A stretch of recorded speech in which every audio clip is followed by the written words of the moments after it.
નમસ્તે વિદ્યાર્થી મિત્રો, ગણિત વિષયનું ચેપ્ટર નંબર 13 પૃષ્ઠફળ અને ઘનફળના 12મા લેક્ચરની અંદર આપ સૌનું હાર્દિક સ્વાગત છે. ચાલો મિત્રો આગળ જોઈએ આપણે સ્વાધ્યાય 13.2 નો દાખલા નંબર 8, જેની રકમ છે કે એક ગોળાકાર કાચના વાસણની ઉપરનો ભાગ નળાકાર છે. ગોળાકાર કાચનું વાસણ છે. ગોળાકારનો મતલબ આપણે શું સમજવાનો થાય કે આપેલ પાત્ર કેવું છે, એ પાત્ર ગોલક આકારનું છે. બરાબર, ગોળ એ ગોલક તરીકે નથી. ગોળ એટલે કે જેને આપણે વર્તુળ કહીએ છીએ એ ગોળ, પરંતુ અહીં શબ્દનો ઉલ્લેખ શું છે? ગોળાકાર છે. ગોળાકાર મતલબ કે ગોલક, કે જે આપણે સૂત્ર જેનું શીખી ગયા ગોલકનું, એ ગોલકની વાત કરેલ છે. તે નળાકારની ઊંચાઈ 8 સેમી છે અને વ્યાસ 2 સેન્ટીમીટર છે. નીચેનો ભાગ ગોલક છે અને એની ઉપર નળાકાર રાખેલ છે. આ પ્રકારનું કોઈ પાત્ર છે એની અહીં વાત કરેલ છે કે જેમાં નળાકાર ભાગની ઊંચાઈ 8 સેન્ટીમીટર છે અને નળાકાર ભાગનો વ્યાસ જે છે એ 2 સેન્ટીમીટર છે. અને ગોળાકાર ભાગનો જે વ્યાસ, કે જે નીચેનો ભાગ ગોળાકાર છે એનો વ્યાસ આપણને 8.5 સેન્ટીમીટર આપેલ છે. હવે કોઈ એક બાળક એ માહિતી પ્રાપ્ત કરે છે કે તેમાં ભરેલા પાણીનું ઘનફળ 345 સેમી ઘન છે. રકમની અંદર આપણને આ જે પાત્ર છે એ પાત્રની અંદર જે પાણી સમાય છે એ પાણીનું ઘનફળ 345 સેમી ઘન જે છે એવું એક બાળકે કીધું. તો હવે આ બાળકનો જવાબ સાચો છે કે નહીં તે આપણે ચેક કરવાનો છે. અને પાઈ બરાબર આપણને રકમમાં કીધું છે કે 3.14 લેવાના છે.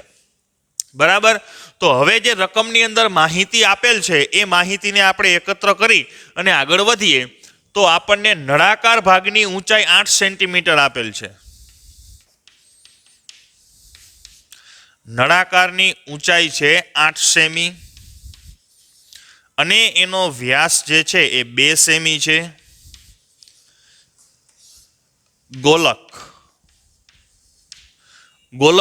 ગોળાકાર ભાગનો વ્યાસ આપ્યો છે 8 સેમી, જેને આપણે કેપિટલ ડી વડે દર્શાવીએ 8.5 સેમી. તો હવે એનું આપણે આ બંને આકારથી બનતું જે પાત્ર છે એ પાત્રની પાણી સમાવવાની કેપેસિટી 345 સેમી ઘન છે કે નહીં આપણે ચેક કરવાની છે. મતલબ કે આપણે એનું ઘનફળ મેળવવાનું છે.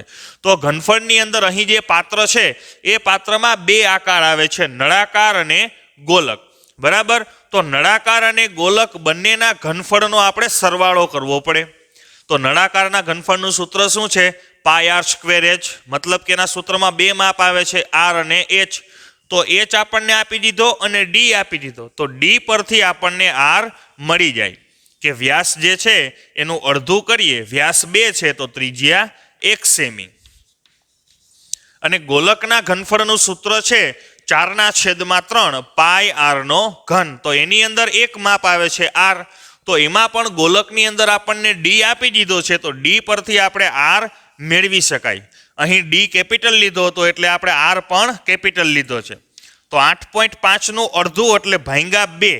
તો એના આપણે છેદ નહીં ઉડાડીએ, કેમ કે પોઈન્ટ વાળી સંખ્યા છે, તો છેદમાં 2 મૂકીએ એ આપણને સાદુરૂપ આપવામાં સરળ પડશે. તો ગોલકની અને નળાકારના એચ આર અને ગોલકનો આર એની કિંમતો આપણી પાસે હવે છે. તો હવે એના માટેનું આપણે સૂત્ર બનાવીએ. તો અહીં જે આપણને પાત્ર આપ્યું છે, પાત્રનું ઘનફળ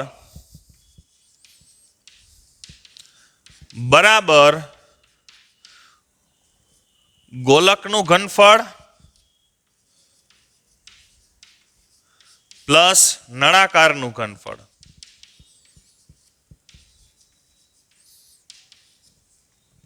તો મિત્રો આપણે હમણાં વાત કરીએ મુજબ કે ગોલકનું ઘનફળ, તો ગોલકના ઘનફળનું સૂત્ર થાય 4/3 પાય આર. અહીં આપણે કેપિટલ લેશું કેમ કે ગોલકનો આર જે છે આપણે કેપિટલ દર્શાવેલ છે.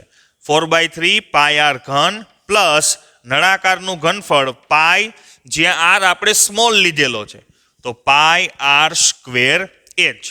હવે આ સૂત્રમાં આપણે સૌપ્રથમ સાદુરૂપ આપીએ તો બંને પદની અંદર જે છે એ પાય કોમન છે.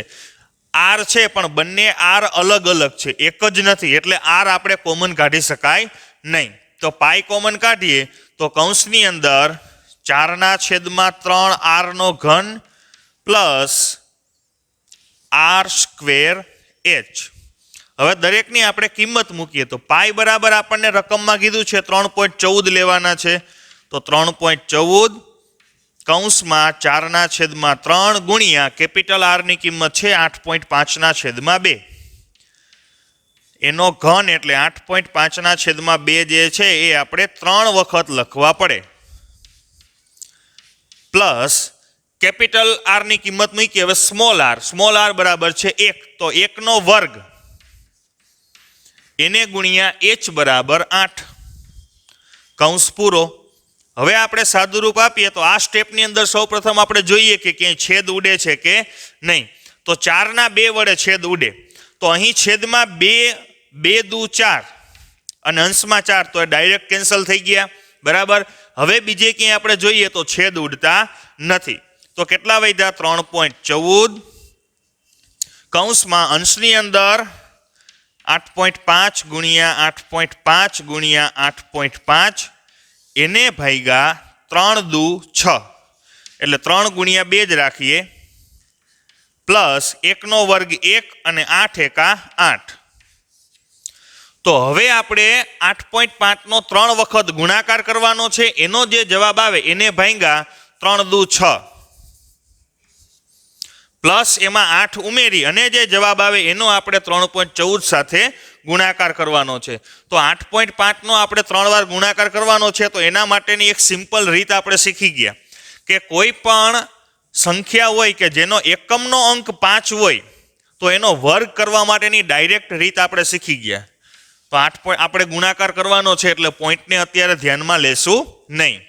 તો એકમનો અંક 5 હોય એનો વર્ગ 85 ગુણ્યા 85 એટલે એનો વર્ગ જ થયો. તો 5 નો વર્ગ 25 અને 8 પછી કેટલા આવે? 9. તો 8 9 72. તો આપણને 85 ગુણ્યા 85 મળે છે 7225. પરંતુ અહીં એનો ઘન આપેલો છે એટલે હજી એક વખત આપણે એને ગુણ્યા 85 કરવાના થશે.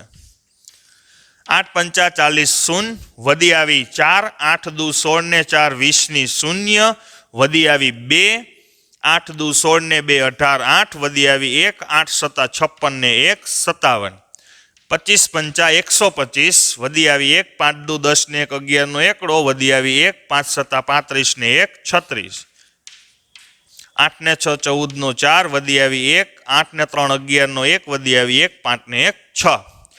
તો એનો આપણને જવાબ મળે છે 3.14 કૌંસમાં 614 125 એને ભાગ્યા 6 પ્લસ 8.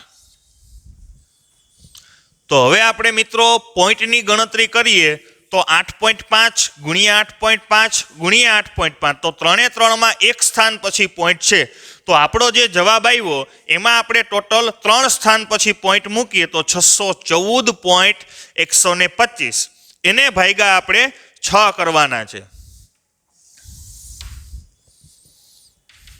તો આપણે એનો સૌપ્રથમ ભાગાકાર કરી લઈએ તો 614.125 એને ભાગ્યા 6 કરીએ તો 6 એકા 6. ઉપરથી આવ્યો 1 તો ભાગ ન હાલે તો ભાગમાં પડે 0, તો ઉપરથી ઉતારીએ 4, 6 દુ 12, 14 માંથી 12 જાય તો 2. હવે પોઈન્ટ પછીની સંખ્યા આપણે નીચે ઉતારીએ તો ભાગફળમાં આપણે પોઈન્ટ મૂકવો પડે. તો 6 તેરી 18, 3 વધ્યા ઉપરથી આવ્યા 2, 6 પંચા 30, 2 ઉપરથી આવ્યા 5, 6 ચોક 24. તો 24 25 માંથી 24 જાય તો 1, એક્સ્ટ્રા મીંડું ઉતારીએ તો 10, તો 6 એકા 6, 4 40, છાંયે છાંયે 36, 4 40. તો હવે કન્ટિન્યુ પાછળ 6 6 6 6 એ આવશે. તો આપણને ભાગાકાર મળે છે. આપણે અહીં પોઈન્ટ પછીના 3 આંકડા સુધી જ લઈએ તો 102.354. કૌંસમાં 102.354 જે છે. તો પોઈન્ટ પછી આપણે 2 આંકડાને ધ્યાનમાં લઈએ તો પોઈન્ટ પછીનો ત્રીજો આંકડો એ 5 કરતા નાનો છે. બરાબર. તો આ 5માં પ્લસ માઇનસ કાંઈ કરવાની જરૂરિયાત રહેતી નથી. તો 102.35 પ્લસ 8. તો હવે 102.35 પ્લસ 8 એ બંનેનો સરવાળો કરીએ. તો 8માં પોઈન્ટ પછી કોઈ સંખ્યા નથી એટલે 8નો સરવાળો જે છે એ પોઈન્ટની આગળની સંખ્યા છે એની જ સાથે થાય. તો 102માં 8 ઉમેરીએ તો 110.35. હવે 110.35નો ગુણાકાર આપણે કરવાનો છે 3.14 સાથે. એટલે 110.35 એને ગુણ્યા 314. 3 પંચા 15, 5 વધી આવી 1, 3 તેરી 9 ને 1 10 ને 11 તેરી 33. 5 3 0 1 1. 4 પંચા 20 ની 0 વધી આવી 2, 4 તેરી 12 ને 2 14 ને 11 ચોક 44. 0 5 ને 4 9, 5 3 8 ને 1 9, 4 4 2 6, 3 1 4 અને 3. તો આપણને એ બંનેનો ગુણાકાર મળે છે 346 499 0. તો અહીં જે આપણે બે સંખ્યાનો ગુણાકાર કર્યો એ બંને સંખ્યાની અંદર પોઈન્ટ હતા. તો હવે પોઈન્ટના સ્થાનની ગણતરી કરી અને આપણને જે જવાબ મળ્યો એમાં આપણે પોઈન્ટ મૂકી દઈએ.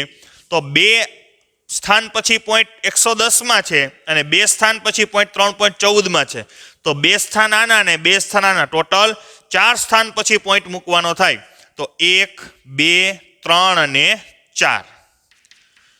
તો 346.499. તો પોઈન્ટ પછીનો ત્રીજો આંકડો જે છે એ 5 કરતાં મોટો છે તો આગળની સંખ્યામાં 1 એડ થઈ જાય. તો 49ના બદલે કેટલા મળશે આપણને? 50. તો 346.50 સેમી ઘન. તો અહીં આપણને જે પાત્ર આપેલ છે ગોલક અને નળાકારથી બનતું પાત્ર, એની વાસ્તવિક ક્ષમતા કે જે આપણે ગણતરી કરીને મેળવી કે એમાં કેટલું પાણી સમાશે, તો એનું ઘનફળ આપણને મળે છે 346.50 સેમી ઘન. તો રકમમાં આપણને જે વાત કરી હતી કે બાળક માહિતી પ્રાપ્ત કરે છે તેમાં ભરેલા પાણીનું ઘનફળ 345 સેમી ઘન છે, જે ખોટું છે. ખરેખર એમાં કેટલું પાણી સમાશે? 346.50 સેમી ઘન. તો બાળકનો જવાબ સાચો છે કે નહીં? તો આપણને જે જવાબ મળ્યો તે પરથી આપણે કહી શકાય કે અહીં બાળકનો જવાબ ખોટો છે. કેમ કે બાળકે કીધું કે 345 સેમી ઘન સમાય, પરંતુ આપણને ગણતરી કરતા જવાબ મળે છે કે 346.5 સેમી ઘન જેટલું એમાં પાણી સમાય. તો મિત્રો 13.2 સ્વાધ્યાય અહીં પૂરું કરીએ અને આગળ બીજા સ્વાધ્યાયમાં આપણે નવા દાખલાઓ જોઈએ. સ્વાધ્યાય 13.2ના દાખલાઓ કમ્પ્લીટ કર્યા પછી હવે પછીનો જે ટોપિક છે એ ટોપિક એવો છે કે એક ઘનાકારનું રૂપાંતરણ બીજા ઘનાકારમાં, મતલબ કે એક ઘન પદાર્થનું રૂપાંતરણ બીજા ઘન પદાર્થમાં કરવાનું, એને રિલેટેડ દાખલાઓ આપણે જોવાના છે. તો એવો જ કંઈક દાખલો છે ઉદાહરણ નંબર 8, જેની રકમ છે કે નમૂના બનાવવાની માટીમાંથી 24 સેન્ટીમીટર ઊંચાઈ અને 6 સેન્ટીમીટર પાયાની ત્રિજ્યાવાળો એક શંકુ બનાવેલો છે. કે માટીમાંથી એક શંકુ આકાર બનાવેલો છે જેની ઊંચાઈ અને ત્રિજ્યા આપણને આપી દીધી છે. હવે આગળની પરિસ્થિતિ શું છે કે એક બાળકે તેને ગોળાકાર સ્વરૂપમાં કરી નાખ્યો તો તેની ત્રિજ્યા મેળવો. જે માટીનો શંકુ બનાવેલો હતો એ શંકુનું માપ આપણને આપી દીધું, એની ઊંચાઈ 24 ને 6 સેન્ટીમીટર ત્રિજ્યા. હવે એ શંકુ આકારને વીખી અને એમાંથી એને ગોલક બનાવી લીધો. મતલબ જે પરિસ્થિતિ છે એ પરિસ્થિતિને ખાસ સમજીએ. અહીં જે મેં તમને હમણાં પહેલા ટાઇટલ કીધું કે એક ઘનાકારનું બીજા ઘનાકારમાં રૂપાંતરણ, એટલે એનો જે જથ્થો છે, એનું જે દ્રવ્ય છે એમાં કોઈ ફેરફાર થતો નથી દ્રવ્યમાં, બરાબર. એનું દ્રવ્ય જે છે એ સરખું જ રહે છે, એમાં કોઈ વધારાનું દ્રવ્ય ઉમેરવામાં આવતું નથી કે અંદરથી કોઈ દ્રવ્ય કાઢવામાં નથી આવતું. જેટલું દ્રવ્ય રહેલું છે એ જ દ્રવ્યનો ઉપયોગ કરી એક આકારમાંથી બીજા આકારમાં રૂપાંતરણ કરવાનું છે. તો અહીં જે પરિસ્થિતિ છે એ પરિસ્થિતિ એવી જ છે કે જેટલી માટી શંકુ આકારમાં હતી, શંકુ આકાર બનાવવા માટે જેટલી માટીનો ઉપયોગ થયો હતો એટલી જ માટીમાંથી એ શંકુ આકારને વીખી અને એમાંથી ગોલક બનાવ્યો છે. તો આ પરિસ્થિતિ શું થઈ કે જે પ્રથમ શંકુ આકાર બનાવેલો હતો એનું જે ઘનફળ છે એટલું જ ઘનફળ એમાંથી જે ગોલક બનાવવામાં આવ્યો એ ગોલકનું થાય. કેમ કે એમાં કોઈ વધારાની માટી એડ કરવામાં નથી આવી કે એમાંથી કોઈ માટી કાઢી લેવામાં નથી આવી. જેટલી માટીનો ઉપયોગ શંકુ માટે થયો હતો એટલી જ માટીનો ઉપયોગ ગોલક માટે થયો. તો શંકુને વીખી અને જે માટી થઈ એ જ માટીને પાછું નવો આકાર આપી એમાંથી ગોલક બનાવવામાં આવ્યો છે. તો અહીં મુખ્ય વાત શું છે કે એક ઘનાકારનું બીજા ઘનાકારમાં રૂપાંતરણ કરો ત્યારે બંનેના ઘનફળ જે છે એ હંમેશા સમાન જ રહે છે. આ થિયરીને આધારિત જ આપણે દાખલાઓ કરવાના થશે. તો આપણે શંકુ અને ગોલક જે છે એના માપ વિશે ચર્ચા કરીએ તો શંકુનું માપ એની ઊંચાઈ આપી છે આપણને 24 સેન્ટીમીટર અને એની ત્રિજ્યા છે r બરાબર 6 સેન્ટીમીટર. શંકુમાંથી બનાવવામાં આવ્યો છે ગોલક. તો એની આપણે ત્રિજ્યા જે છે એ મેળવવાની છે. તો એને આપણે કેપિટલ સ્વરૂપમાં દર્શાવીએ કેમ કે r સ્મોલ આપણે અહીં લઈ લીધો છે. તો સ્વાભાવિક છે કે શંકુમાંથી ગોલક બનાવી નાખ્યો પણ એની ત્રિજ્યા જે કેટલી છે એ આપણને આપેલી નથી.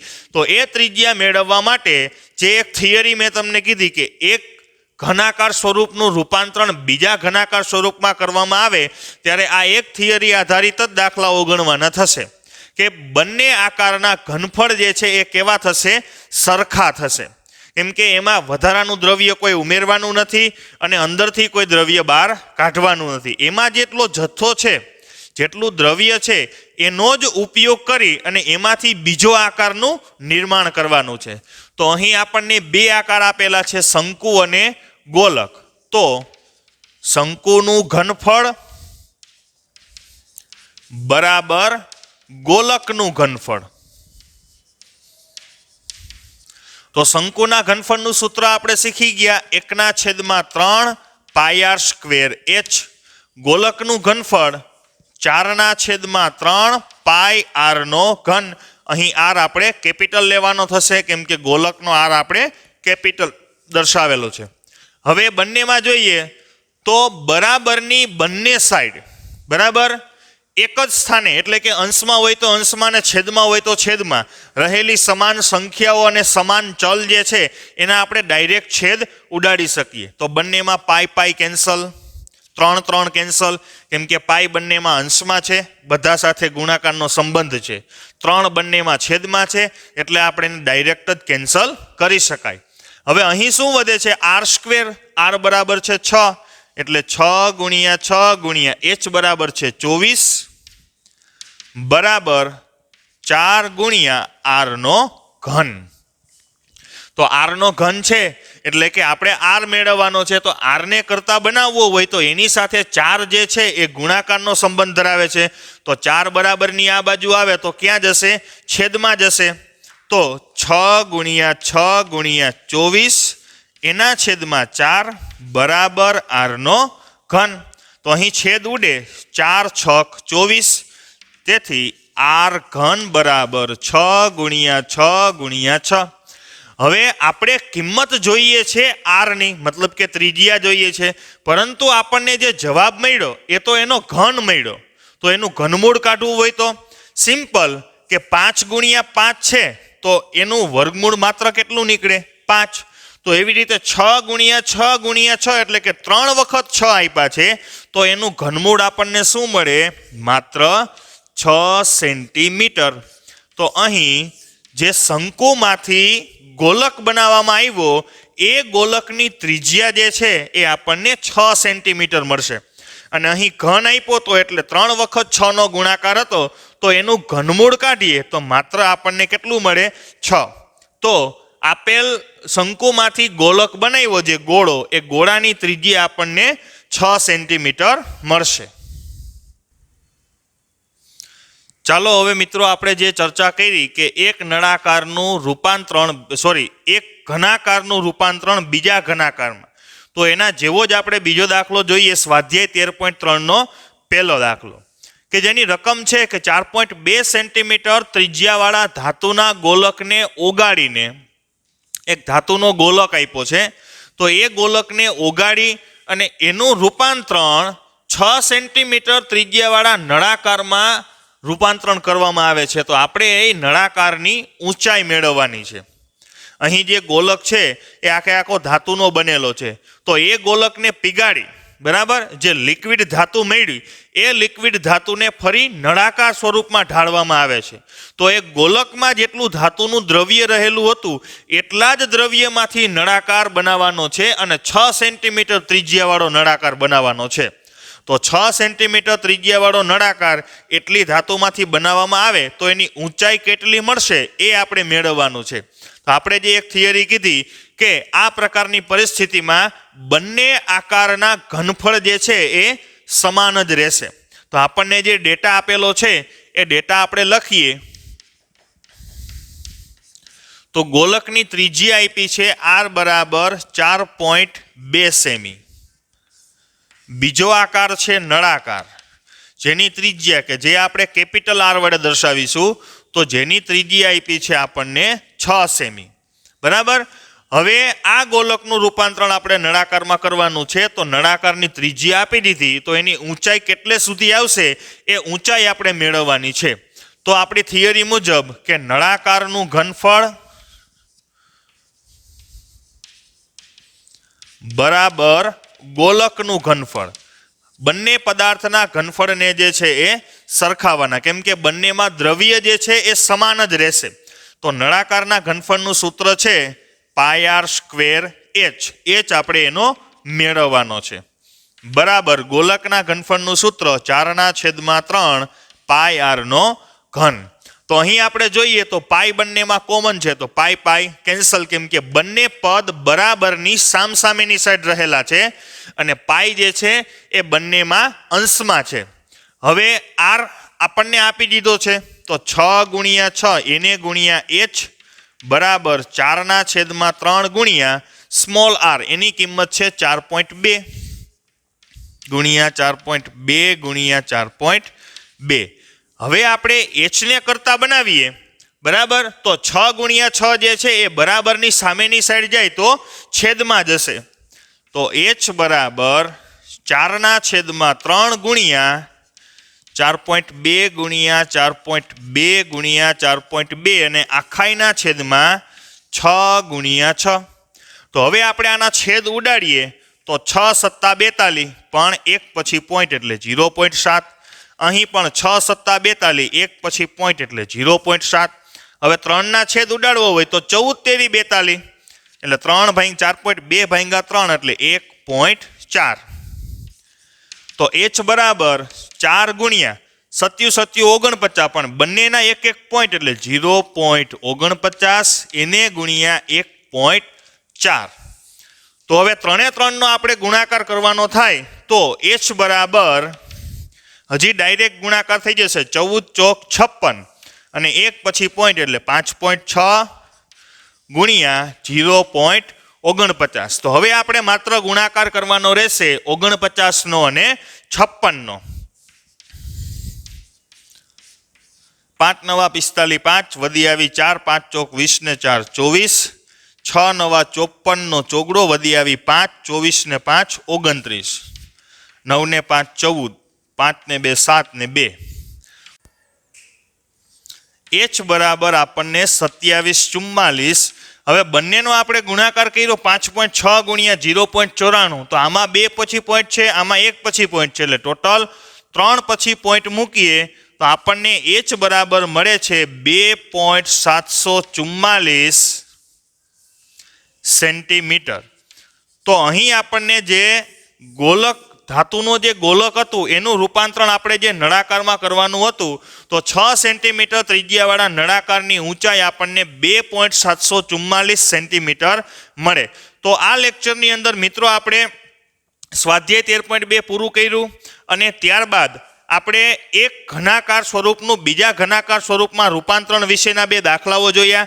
હવે આ જ પદ્ધતિના દાખલાઓ સાથે આપણે ફરી નવા લેક્ચરમાં મળીશું.